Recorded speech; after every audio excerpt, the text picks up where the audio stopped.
সারা দেশে মন্দির ভাঙচুর ও সংখ্যালঘুদের উপর হামলা লুটপাটের প্রতিবাদে এবং হামলাকারীদের গ্রেপ্তার ও সুষ্ঠু বিচার সহ ৮ দফা দাবি আদায়ে চাঁপাইনবাবগঞ্জে প্রতিবাদ সমাবেশ অনুষ্ঠিত হয়েছে।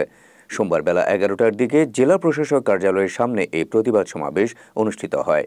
প্রণব কুমার পালের সভাপতিত্বে প্রতিবাদ সমাবেশে বক্তব্য রাখেন পলাশ দাস, উত্তরবঙ্গ বৈষ্ণব সংঘের প্রতিষ্ঠাতা আচার্য শিলশ্যাম কুমার দাস গোস্বামী, বাংলাদেশ পূজা উদযাপন পরিষদ চাঁপাইনবাবগঞ্জ জেলা শাখার সভাপতি ডাবলু কুমার ঘোষ, সাধারণ সম্পাদক ধনঞ্জয় চ্যাটার্জি, ডাক্তার তরিৎ সাহা, হিন্দু বৌদ্ধ খ্রিস্টান ঐক্য পরিষদ চাঁপাইনবাবগঞ্জ পৌর শাখার সাধারণ সম্পাদক সমিত চ্যাটার্জি সহ অন্যান্যরা।